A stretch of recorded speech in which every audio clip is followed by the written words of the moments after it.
Hello and welcome to the West Yorkshire Football Show. I'm your host Stephen Downs and this is a Huddersfield Town Talk Town special.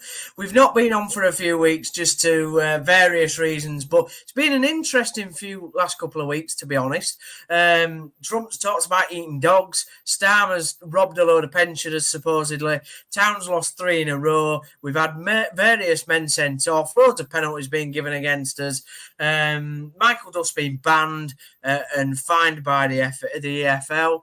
We signed a player and we've got a new person on the podcast in Kaine Hall. So it's been an interesting couple of weeks and the biggest band, of course, Oasis got back together until probably One Direction and then who knows. I've got the regular contributors, Carl and Zach, but it's lovely to meet the new free agent. As Town signed somebody, we had to sign somebody too in Kaine. How are we doing, boys?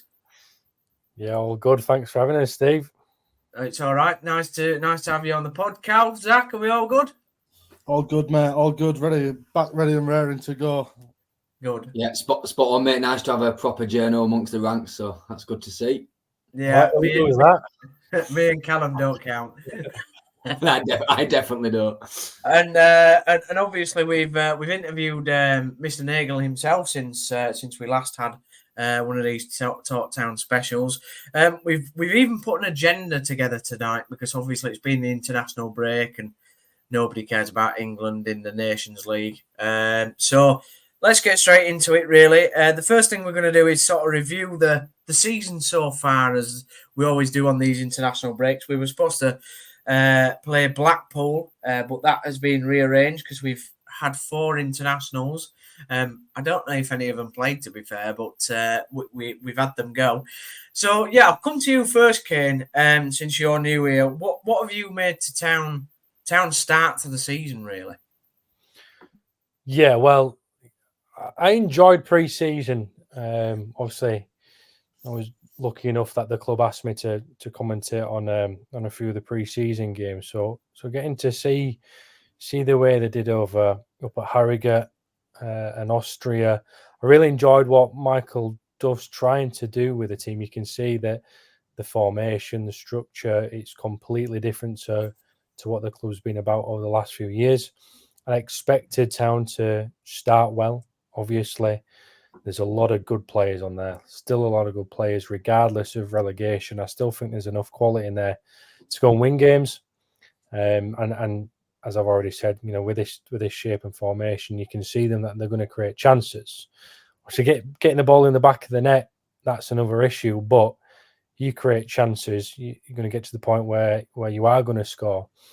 I did worry a little bit in terms of how open the team is. Now, in an attacking sense, having 3 at the back and pushing up at least one of your 3 centre-halves into a midfield position, love it. You have to be brave. You really do have to be brave to do that. But it leaves you open. Now, we conceded some goals in pre-season down the channels, just long balls over the top. We got cut out so many times. And it's just started to show over the last couple of games. I feel as if maybe the other clubs at the beginning of the year didn't really analyse pre-season and use it too much against Town. They just kind of went into the games and just wanted to see how it goes. And then we got to the Walsall game, the Rotherham game, and I feel as if them games, the opposition have looked at where Town are weak, which for me at the moment is down the 2 defensive channels when as fullbacks are pressed on. So it doesn't surprise me that we've conceded goals and been under the cosh like that. It's just now about mending it, fixing it, and having the international break. Lucky enough that we've had the players go out on international duty, so we don't have to play against Blackpool. It's been a really important one for me, and I really hope that Duff and the team have thought, hold on a minute. Yes, we create chances. Yes, we're probably one of the favourites in the league, and we will still be up there at the end of the year. But we need to cut out these little bits of defensive areas where we can become quite vulnerable. So no, I think it's the start I expected. We're going to have a lot tougher games coming up now. This is the real grind of it. We've got past the first international break. This is the time where you're going to be able to judge the team over the next 3 or 4 weeks and see where they're really at. Yeah. There's a couple of games that you just get on with it, and that can set you up for the rest of the season. Did you find, obviously, like you say, you went out there and you commentated on a couple of games. How did you find the atmosphere? I went to the Guiseley game, and obviously have watched basically all the pre-season games near enough. But you were there in person. I was there at Guiseley, like I say. How did you find the atmosphere coming into the season? From what I gathered and know, it was very positive, and Duff has made a big impression with the players, already. And I think that's something that we haven't had for a while, except for under Warnock, where the players have been able to really bond with the manager and clearly do care, even though it's gone wrong over the last couple of games. I don't think you can back that down to effort.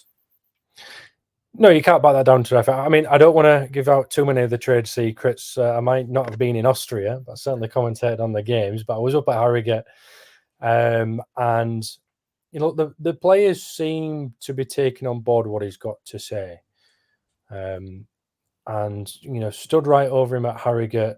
I had Martin Patterson right next to him as well while we're commentating. Some of the games that I've watched, and you can hear Michael Duff. What he wants to do is good. It's positive. I think there's still a bit of bonding time to go on in terms of player coach, because I can imagine that, I don't know this for certain, but I can imagine there's a good boundary between player and coach. Yeah. Like you'd hope so. You'd want that anyway. So I still think it's going to take a bit of time for the players to have that trust with him. Yeah. Because you don't just come in and get the trust quite easily. I mean, look, Neil Warnock did come in and he got the trust of some. He probably won all of them straight away. He won everybody's cup of tea. But that's his style. So I think, Michael Duff coming, he's still going to take a couple of months before he's probably got all the players on board. But at the moment, the atmosphere seems good. It's so hard because the club's lacked confidence, not just the players, but the club has lacked confidence over the last couple of seasons. Yeah. It's been poor football, relegations. It's such a bad place to be in, and mentally you've got to be so strong to even give yourself half a chance. So there's been some good stuff going on, because the way the players out here look, they're all media trained, they're all told what to say.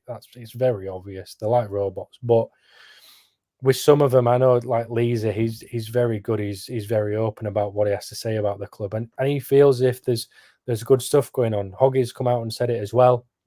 So they're the kind of players that you're listening to go, actually, these boys, their experience have been there, they've done it at different levels and other clubs, and they know what it's like to be down in confidence in relegation battles, but they also know what it's like to win. And if they can feel like a manager's coming in and changing something, you've got to take it and hopefully that it is a positive, and that you will see, which I think we have seen. I think we have seen glimpses of it.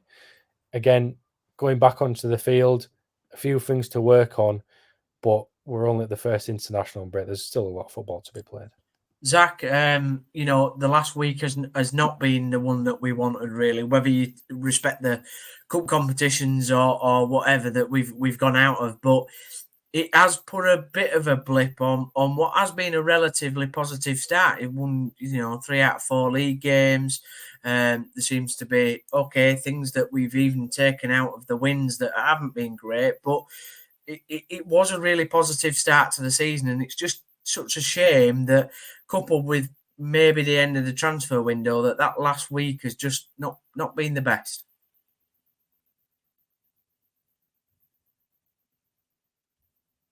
Can you hear me okay? Yeah. So clearly, I guess the results that we've got the last 3 games are the results we wanted. But as you say, but at the end of the season, we're not going to judge how we do in the JPT or whatever it's called nowadays and the Carabao Cup, right? That's not what we're going to be judged on. As Kaine said, we're going to be judged where we are in the league come May next year. And I do genuinely believe we'll be up there. The bit that concerns me, and Kaine kind of touched on it, is we still have this soft underbelly, right? When things are going well at Huddersfield, they seem to go well for a period of time. And then we have one bad result and we seem to revert to type. Like we saw it a little bit at Warsaw. Like we concede a goal against, no disrespect, but lesser opposition, and we just sit back again, and we look like Huddersfield Town of last year, unfortunately. But it's going to take a little bit. It's like in any organisation, Steve. When you get a new manager in, you get new ideas, new plans, new concept. It's going to take a little while to fully embed, and it's going to take challenges, hurdles in the way. I think Michael Duff's not shied away from that. Right, we're not going to win every game in this league. But the test will be now on Saturday how we bounce back from that Rotherham game. And I've got my opinions on the Rotherham game. The two refereeing decisions were absolutely atrocious, and I don't want to sit on here and moan about refs every week because but they were bad. They were bad. That penalty is never a penalty, and if we don't give that penalty away, probably come away with a positive result. When Clark Harris scores that, you just saw the stadium lift, and then because of that crazy 5 minutes, and obviously with Wardy getting sent off as well, which I didn't think was a red, although I got it more slightly than the penalty, it just changed the whole perception of the game, didn't it? Yeah, but this is where this is a mentality thing, right? You can't just then give up down tools and do exactly what Huddersfield Town have done for the last 2 years.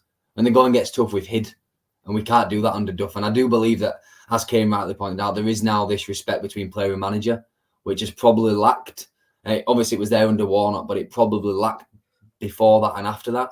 Yeah. So I'm seeing that. The only thing that concerns me a little bit, and I don't want to come across as negative because I know sometimes can, is I'm yet to see a plan B. Like we know what Duff's plan A is. It's crystal clear, right? Absolutely crystal clear. We're willing to take risks at wing backs to create opportunities going forward. But the teams that come at us a little bit, where we've looked a little bit soft in midfield, we've kind of got overrun with Hogg in there and Evans and Wiles. It's then, okay, how can we adapt in game when the going gets tough? Personally, I thought against Rotherham, we may have gone back to a back four when we got a 1-1 and just take the point. But we didn't. We continued with plan A.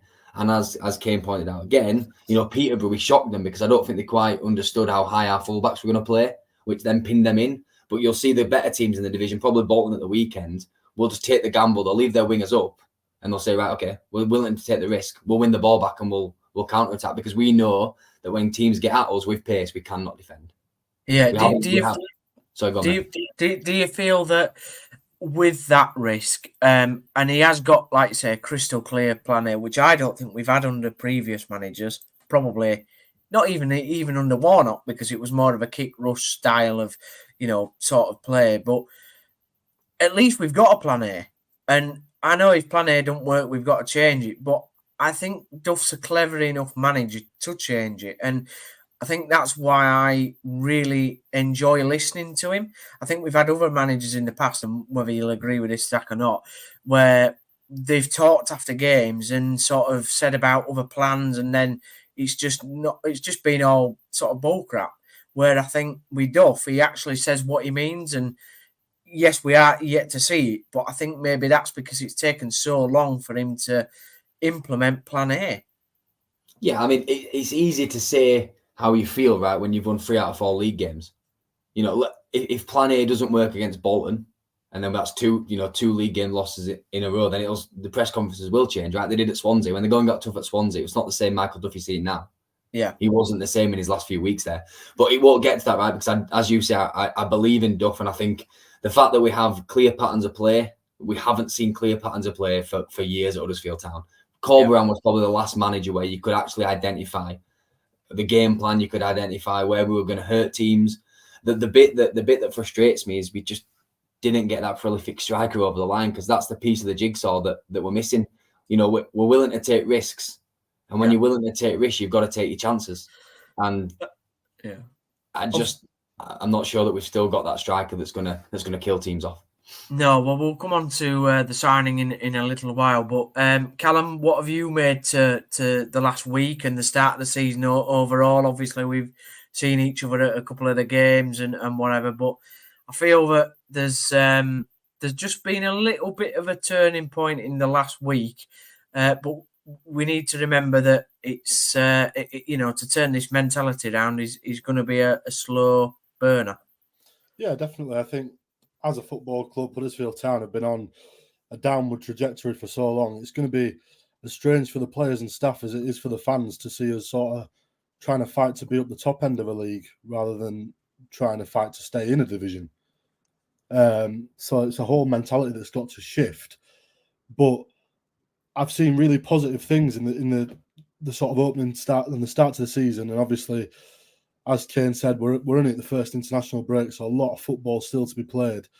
The thing that worries me, especially after the sort of the run of 3 games lost that we're on, and I appreciate that they're not in competitions that we necessarily want to be focusing on, but we've lost the games nonetheless. I think it's a feeling for me, especially at Rotherham. I got a feeling of almost like complacency, because we've gone 1 up in each, apart from Doncaster, we've gone 1 up in each of the games we've lost, and then we sort of switch off, sit back on our laurels a little bit, and we're like, we don't have that bit between our teeth. We're fine when we're chasing a game, we're fine when we're looking for the first goal, but once we get that first goal, we sit back on our laurels, and then we're surprised when teams come sort of back at us, and it's that lack of a plan B for me that's costing us. And you know, again, I have to caveat it and say we are really early in the season, but it's going to be difficult against Bolton if we don't have that plan B, because they're going to be well up there. You know, I think some people are tipping them to finish second, you know, and us third, fourth, whatever. So they're going to be up there, and they're a difficult team to beat, especially away from home. And if we do go 1-0 up and we sit back and sort of rest on his laurels, we'll get punished. Yeah. Thanks very much for everybody viewing so far. Get your comments in, like and subscribe to the channel, please, and give the video a share. We've had some comments already. We've got one here saying big up all. Got another one saying up the town. Proper journo, says Kyle. Lovely. I don't know if that's one of your best mates, Kaine, but there we go. We've also got Terrier930, regular contributor. Can't believe Cartwright said yesterday we have been looking at Ladapo all summer. Does he think we are that daft? So that brings us on nicely. See how I've done the nice switch there to the free agent signing of Freddie Ladapo. 17 goals for Ipswich. Not last season, but the season before. Last season he didn't really play. He made most of his substitute appearance as well. Ipswich were romping the way to the Premier League. And then for the second half of the season, played, I think, 14 games for Charlton in League One in a struggling Charlton side. So, yeah, it was difficult, but he's a League One striker. He gets decent goals, decent numbers over his entire career. Got promoted, I think, 3 times from the division. So, Kaine, what have you thought to the signing, free agent of Freddie Ladapo? Could we have gotten him sooner? I suppose one good element is that he's had pre-season at Ipswich, and we know that for a fact. And, you know, we're not just signing somebody who's been sat at home eating 17 donuts every day. I think one of the things for me is a free agent for a reason. The fact he's not had a club until now also says something. I don't see him any more than a squad player, to be honest with you. He's going to be there for rotation. Look, I hope he does well. I really, really do. I think, I mean, we can look at this in a totally different way, and I'll look at this by going, we let Jordan Rhodes go, who was a goal machine in League One. Yeah, okay, he's a little bit older, but you put that ball in the box, like Town create chances, it'll stick in the back of the net. We let him go for free. And instead, we've had to panic, worry, have injuries, have suspensions, and gone, oh, we need a striker who was available. That's kind of how I'm seeing it. I generally hope it is the truth that we've been looking at all summer, and we've tried to be smart and wait till he was released from his contract with Ipswich. But again, he's a free agent for a reason. But no, look, I hope he comes in and does well, and you know, we wish him all the best. You know, we'll back him, but he's probably going to have a lot of weight on his shoulders, and it's how he's going to be able to deal with that pressure for me. Zach, he's a different type of striker, and I know what Kaine's sort of saying with with Rhodes and how we've let him go, and obviously he's gone and signed for Blackpool. But the other thing that I would say is the club probably had to make a choice between paying Danny Ward's contract up and keeping Jordan Rhodes, who was going to be let go in the summer. And so maybe if we'd have kept both, we maybe wouldn't have been able to bring the players in that we have done. I don't know. You don't know what's happening behind the scenes and, of course, what players are on. But I just think maybe he's a different type of striker, and that's maybe a positive. I mean, first, to answer your first part of the question, what a sad state of affairs, right? Where we've got Danny Ward, we've got Callum Marshall, we've got Karoma, we've got Reece Healy, we've got Radulovic, we've got Ladapo, and they're all probably squad strikers. Like, genuinely, that we've gone into the summer, right? We've talked about Alfie May. We understand what's happened there. You know, the club can say all they want. We got outbidded, but it costs you to get out of this league, unfortunately, nowadays. And if the club aren't willing to invest in the key position in a duff squad, then we're going to struggle. Like Kaine said, he's a free transfer for a reason. And I think the comment that was it Terrier 930 said about we've been tracking him all summer. It probably is true, to be fair. We have probably been tracking him all summer, but we've probably been tracking 10, 15 strikers, right? So you could have labelled that to any number that we got over the line. The truth is we wanted Taylor and we didn't get him. We wanted Alfie May and we didn't get him. And now we've probably ended up with someone that's, I'd guess, somewhere around 6th, 7th choice at the start of the summer. 1 goal in 14 last year. I'm not going to judge him on that because I think the numbers before that were decent. And he was playing second fiddle to Alfie May in the second part of the season. So it was. And it's in a struggling Charlton side as well, to be fair. I'm not having that. I'm not having that. I didn't Alfie May score. Well, they were a struggling Charlton side. How many goals did Alfie May score in the same side?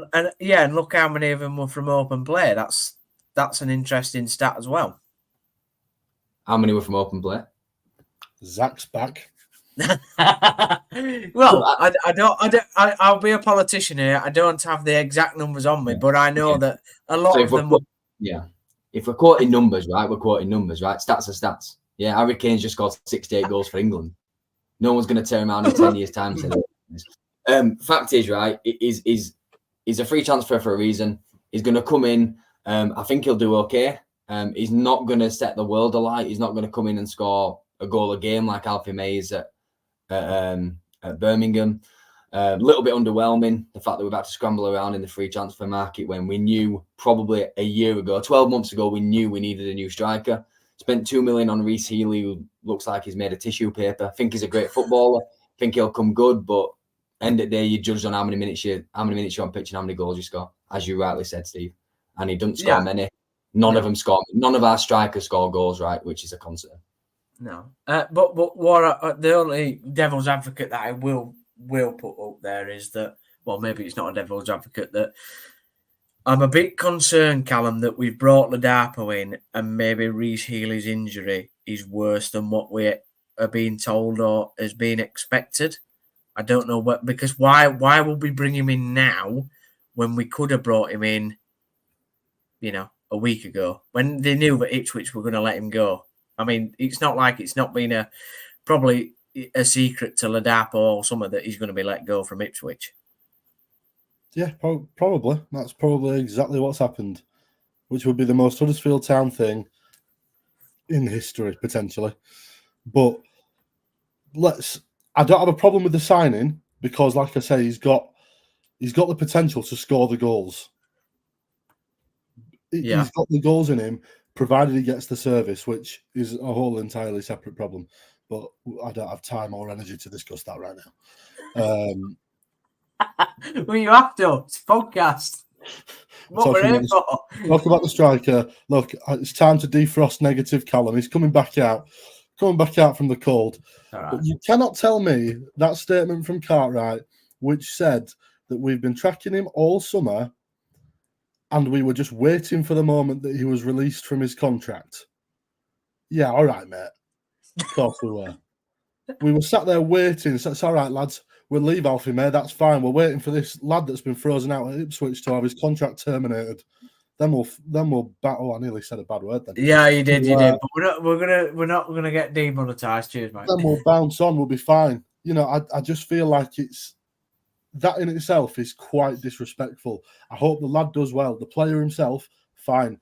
But the way that the club have communicated how we've gone about this business, treating it as if he isn't a last resort after the transfer window. Of course he is.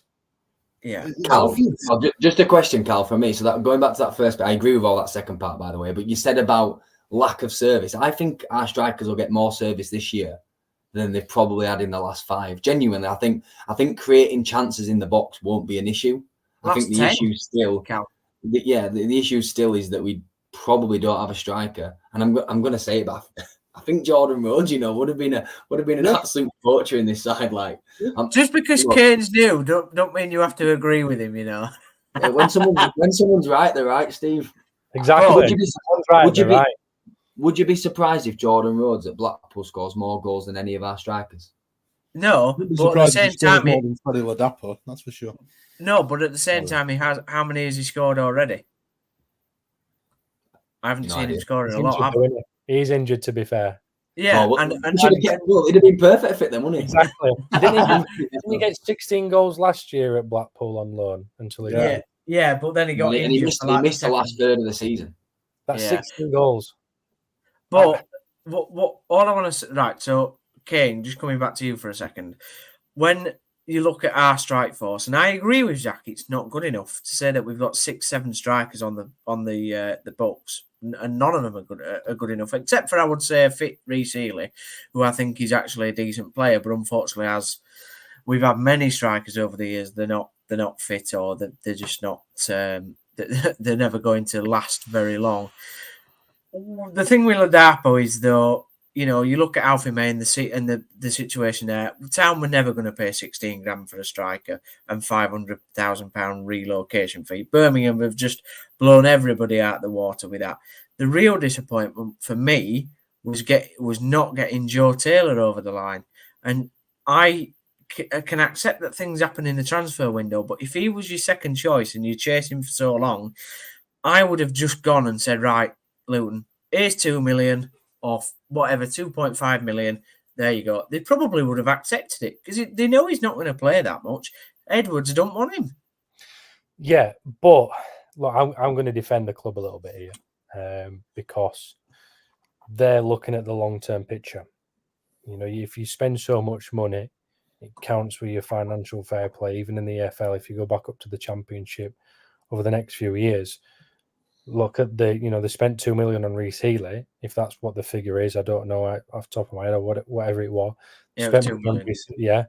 Other players that came in January gone as we got relegated.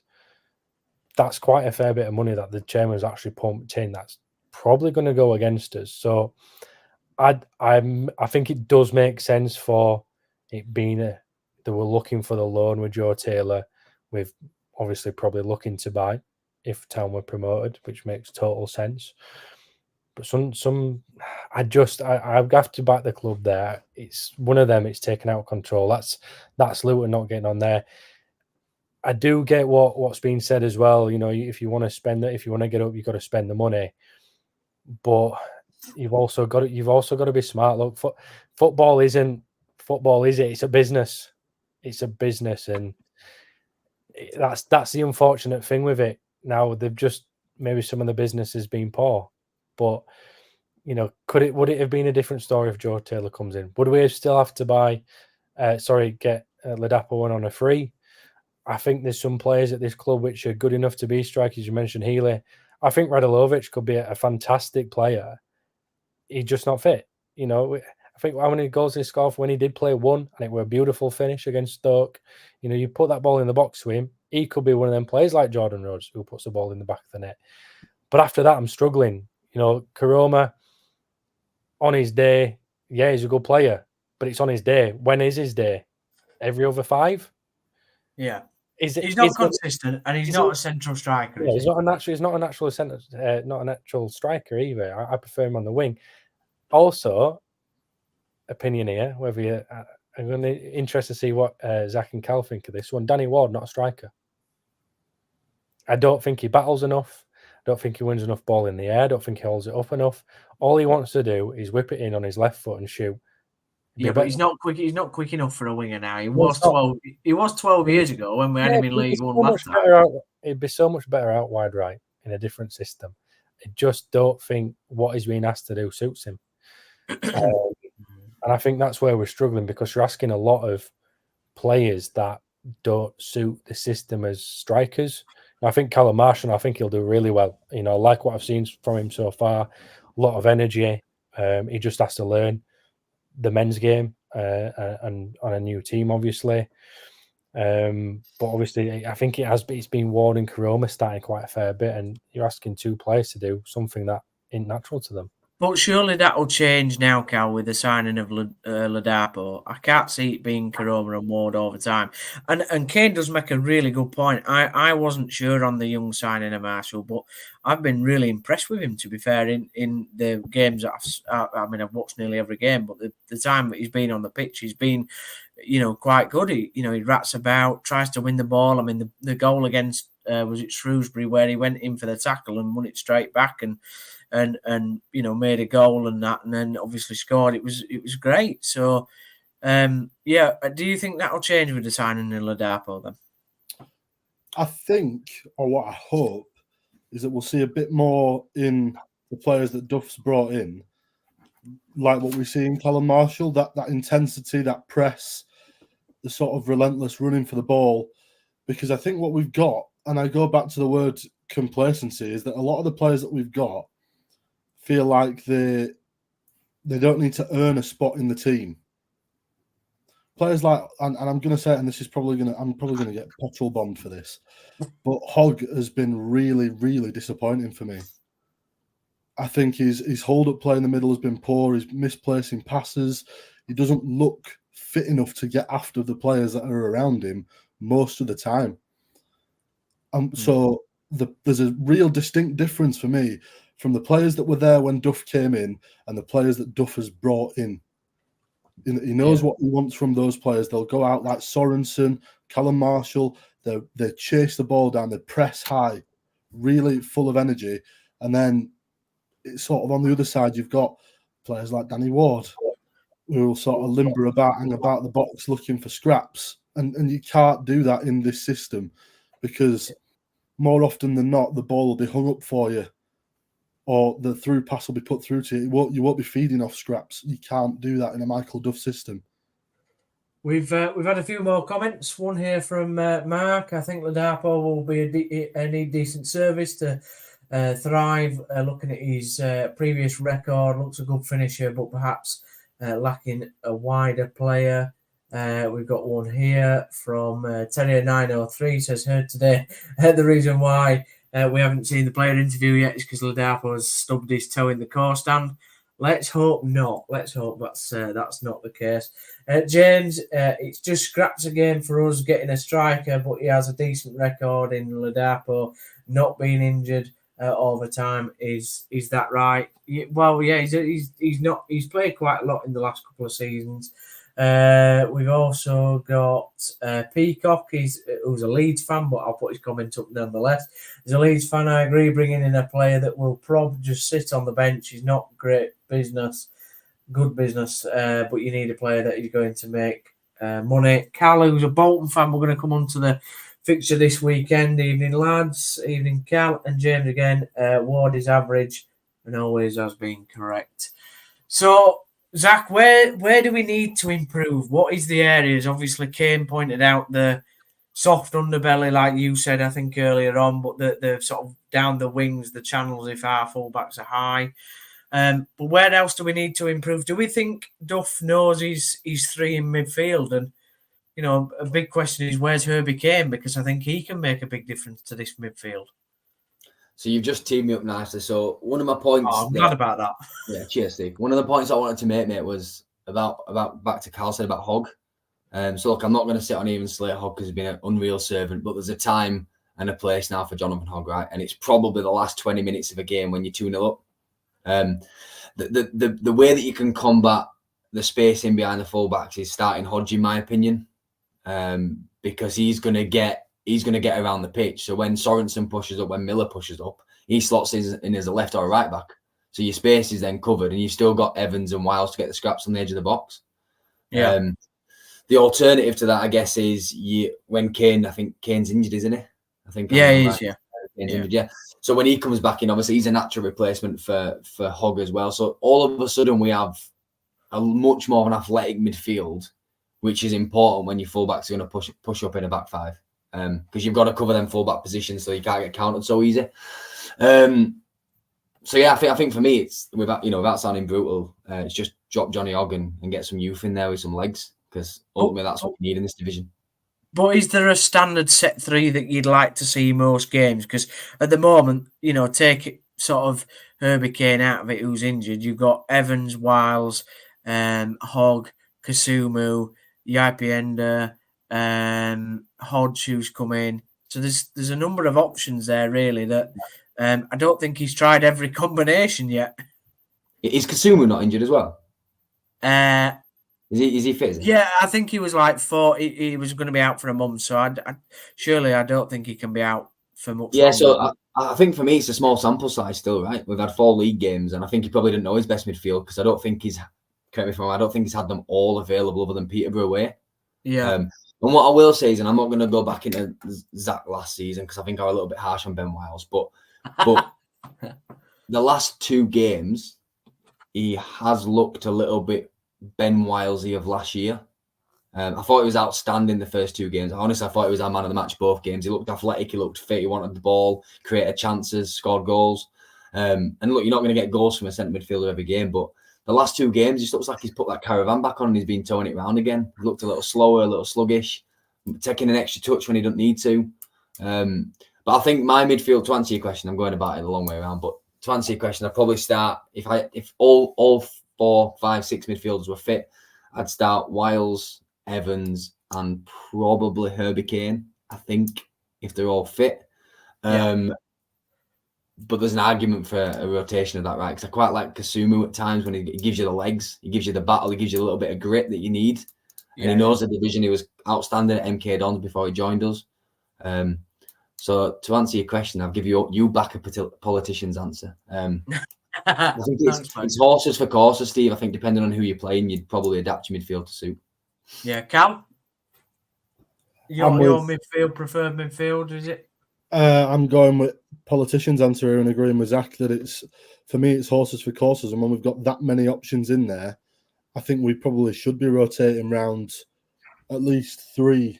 The middle 3 should be rotated and moved round because they're players that can do that. Evans is a little bit like a Swiss Army knife in that midfield. He could play either side of a man in the middle and still be effective. So I think swapping and changing is going to be quite good for us. The one player that I would probably put in there as a sort of first name on the team sheet is probably Evans, because I think he makes things happen. He moves with the ball, and obviously he can score a screamer every now and again. So that's always nice. Kaine, do you think there's well, firstly, what would be your preferred sort of midfield 3? But also, we've seen Hodge come in against Rotherham and played. He seems to be a young sort of athletic midfielder. Is there a case where he could sort of budge his name into the starting lineup more often? Yeah, I think he's the kind of player that he has to. There's a reason why he's out here on loan. He's got to prove himself. For me, sitting midfield, I think it's a 50-50 between Hogg and Kasumu throughout the year. Not which one starts, but share the games out. Yeah. Use Hogg for your experience when you need the experience, and use Kasumu when you need the energy, because that boy is an absolute engine. He's rapid and he works hard for you. Has he got to work on a few things? Yeah, but that's what League One's for. I don't see him in the advanced midfield roles where he's come on and played there for some reason. I just don't get it, because he's such a better defensive midfielder.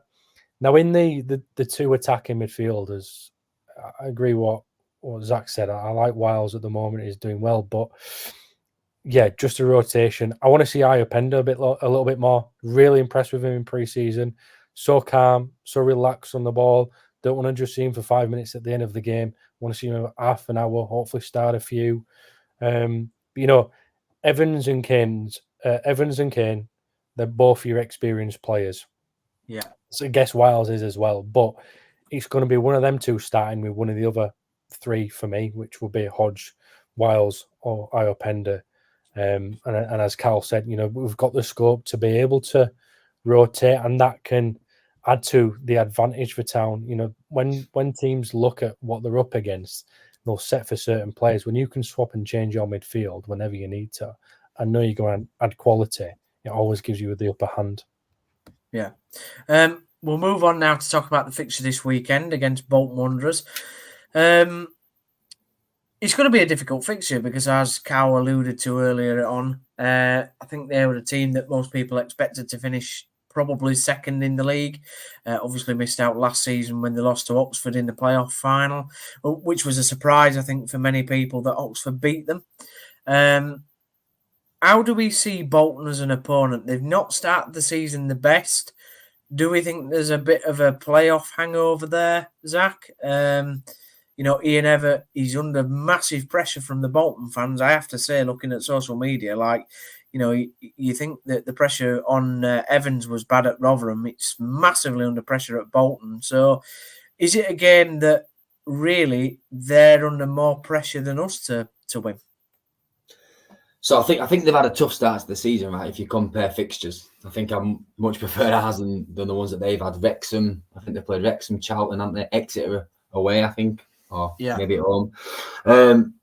Two tough fixtures in Charlton and Wrexham, which I wouldn't want first up.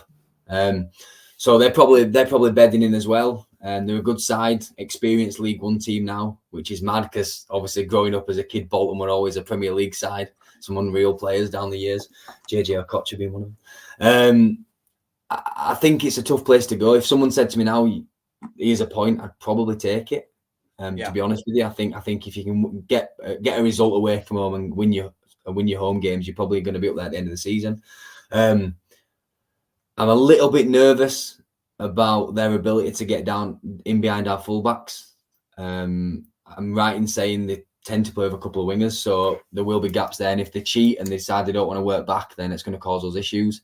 And that's probably going back to Kaine's point, right? It's probably a game that would potentially suit Kasumu. It's quite a big pitch at Bolton. You need an engine. You need somebody who's going to get around the pitch. So that probably won't be a bad shout from the start. But the experienced League One side come close last year. Going to be up for it. Evans needs a win, as you say, he's under pressure. Nervous is probably the right word. But that's because of the start we've had, right? We've created this expectation now that was probably fictional before the start of the season, because I think we all had high expectations. But again, Huddersfield Town, we've all been disappointed enough. But the expectations now there. So we've taken a big crowd as well by the looks of it, over 3,000 Terriers travelling. So it's going to be a good game there. One that could go.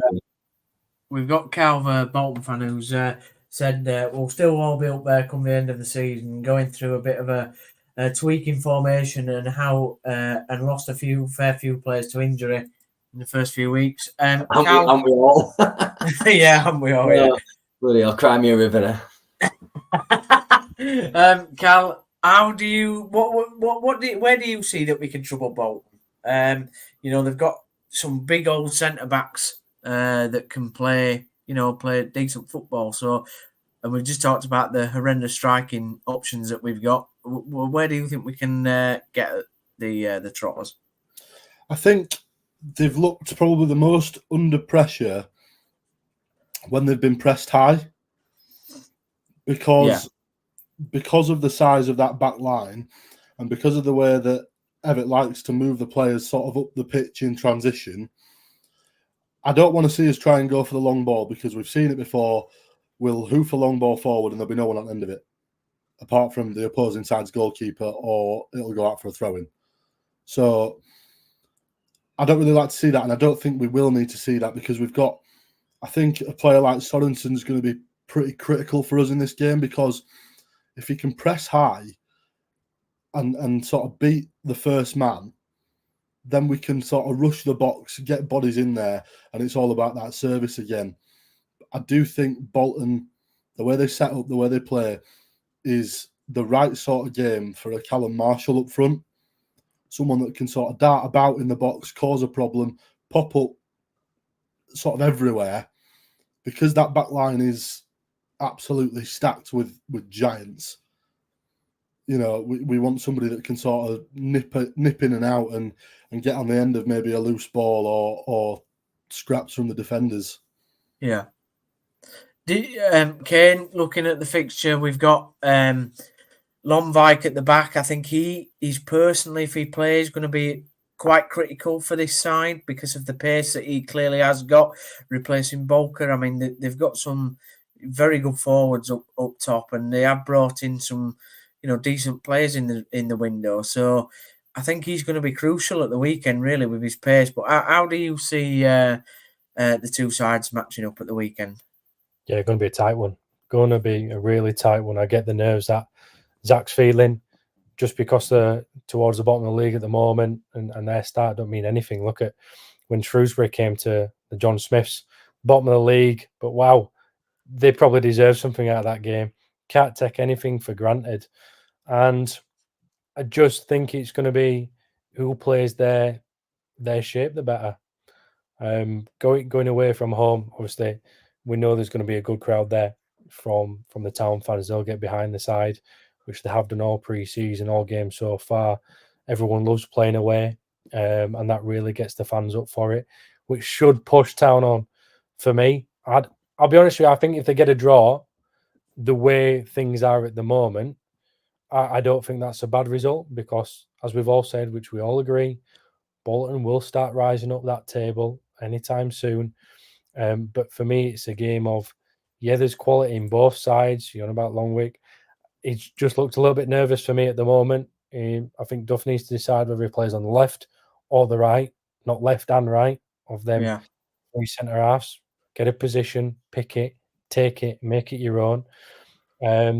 Because when you're chopping and changing like that, you're just stuck in between. You're not knowing how comfortable you are. I think he looked a little bit more comfortable on the right, but we're just still lacking someone down that left side. I do think that, they're going to be able to cut us open quickly. So it's all about the recovery for me, for Town at the weekend. It's how quickly do we get back, compact that our own area and stop Bolton getting the balls to the likes of, you mentioned their strikers, Dion Charles, McAtee, Collins, a good front three. So, they're going to be tough to stop. So, yeah, it's all about the show for me this weekend. That Dion Charles definitely is their biggest danger threat, I would think. Watching him plenty of times last season on whenever Bolton were on the TV. Let's get a few predictions then. Kaine, what is your prediction for the weekend? Oh, good question. I'll go 2 apiece. 2 apiece. Zach? I'm going to go 1-1, Steve. Okay, Cal? 1-0 Town, ever the optimist. And I'll be ever the optimist as well and say 2-1 to Town. I think, it's my usual score on Twitter anyway, which most people take the mickey out of. Let's just quickly look at the division all told. We've been back in, it's the first time we've been in League One for 12 years. I feel it's an interesting division that started pretty well, really. Mansfield made a decent start, but, Stockport have taken everybody by surprise, in a sense. Zach, they've made some unbelievable signings. Ollie Norwood's just gone there as well, ex-Town player, but they're probably the one that shocked everybody at the minute. It's like haven't they been the top 2 in the National League, League 2, and now League 1, Wrexham and Stockport? It's crazy, mate. Their rise is phenomenal, and Stockport, a good little club. They've done well down the years. They had obviously a tough time, but there's just so many clubs that could be up there at the end of the year, which is obviously a concern, right? When we have such a weakness in lacking goals, I just think it'll bite us in the bum. And I don't want to keep going over all ground, but yeah, mate, any number of them, probably top 8, top 9, could still be up there at the end of the year. I expect Lincoln probably to drop off, I think. As we get further into the season. But yeah, Wrexham have started, haven't they? Started well again. I'm sure they'll get out of it. another documentary out about that as well. You look at, people like, obviously, Leyton Orient and Bristol Rovers, teams like that people thought might do well. They've maybe not had the best of starts, Cal, but do you think the league is starting to take shape early on, or are you one of these like Alex Ferguson that you can't tell anything until after 10 games? Can't tell anything after 10 games, and you can't win anything with kids, Steve. No, I think at the minute it's shaping up a little bit, but then there's some sides that have clearly started to push the panic button already. Like Blackpool bringing in Steve Bruce is slightly hilarious, and it's going to be funny to see how that pans out. But I think they've certainly pushed the panic button early doors, and I'm very happy that I'm a fan of a football club that almost has to be relegated before they make a decision like that, because the last thing that we need is to start pushing panic buttons at the minute. Yeah. And the second that I see somebody call this 3-game losing streak a slump is the day that I come off Twitter. I'll be tweeting that night and tagging you in then, Cal, to get rid of you, mate. Yeah, actually, I was wrong about Bristol Rovers. They're sat in 9th at the moment, so they're doing all right. Kaine, looking at the other teams like Rotherham, obviously Birmingham started to romp up some wins now, but Rotherham had a terrible start, and we've given them a bit of a helping hand. But you look at Wigan and Blackpool, like Cal says, there's some big teams that are not had rip-roaring starts, have they? No, they haven't. But look at them clubs that you've just mentioned as a whole, Wigan, Blackpool. Remember when they were in Premier League? Yep. And they got relegated, and then they struggled, and then relegated. Look, confidence is key along a club as a whole. Don't run right, get relegated, things hurt. You have to make sure you bounce back, and they've just not been able to. And I'll be honest with you, it doesn't surprise me that they're further down there. You're going to see this a lot more often. We're Reading at the moment. Okay, they're 8th, but they've got some decent financial backing behind them. But we've already spoke about Bolton because we're playing them at this weekend. Again, another side that was up in the Premier League, now in 18th place. Honestly, it's such a killer getting relegated from the leagues like Championship and Premier League, because you struggle to come back so much. But there's clubs in there that can turn things around easily. Sometimes all it takes is just one good decision from someone at the top to hire the right manager or the right coach, and things change. Would you count us as one of those? Would you count us as one of those teams? Because that's exactly what's happened to us. 100%.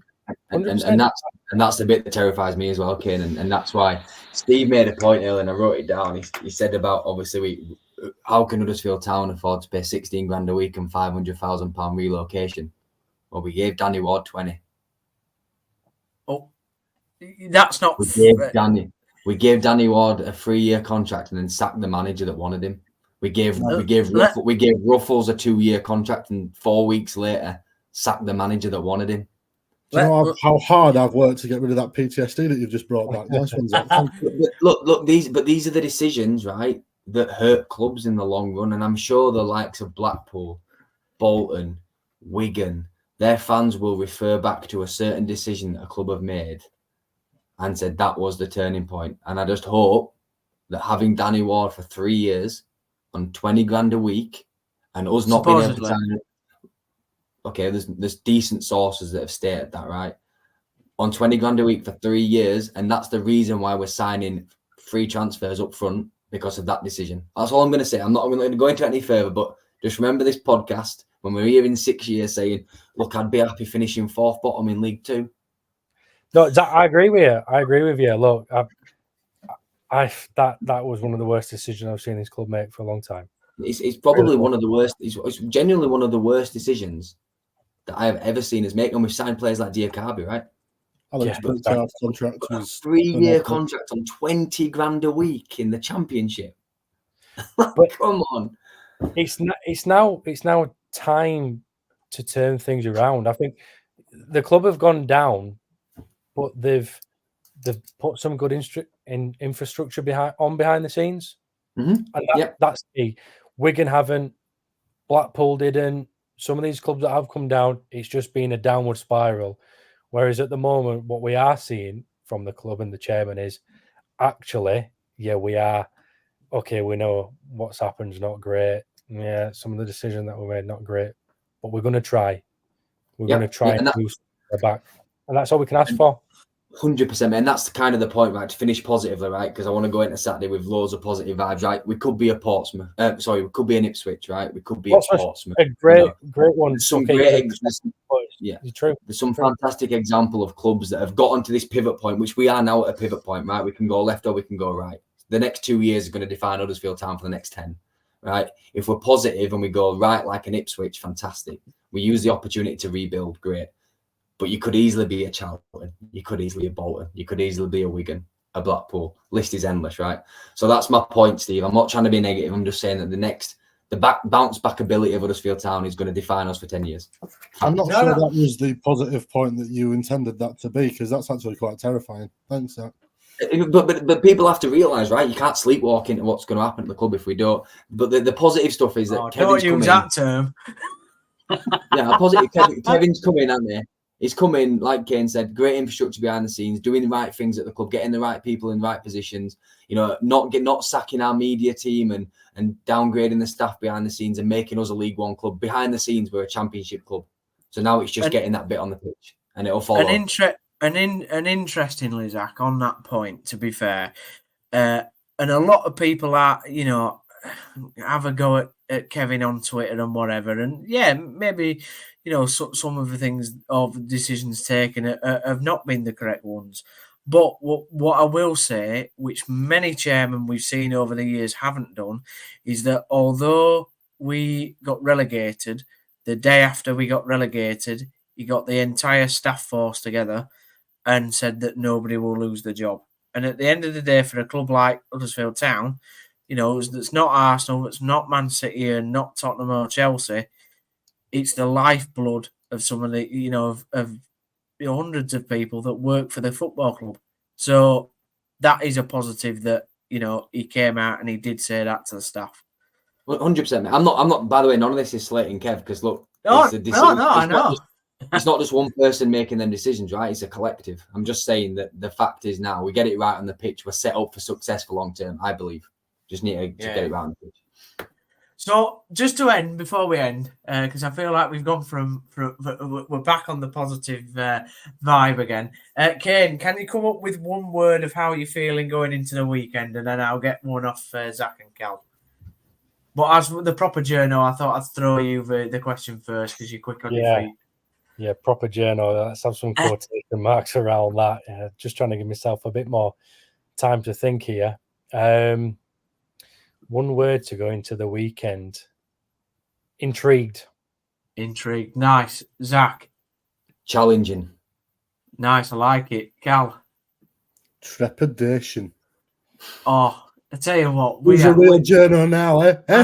I tell you what, we should be all English teachers. I don't need to come up with the word because I'm the host, so I don't need to answer. Right. Well, thank you very much for joining us this evening. Thank you to my honoured guests, as usual, in Callum and Zach. And thanks, Kaine, for coming on. And we'll get you back on probably forever because you've been a real standard bearer for the podcast now. So as long as you're available, we'll try and get you on, mate. And thanks very much for everybody getting the comments in. Very much appreciated all the interactions today. And yeah, Town go into the weekend hoping for a win against Bolton and back on the positive track. We'll see you very, very soon. See you later.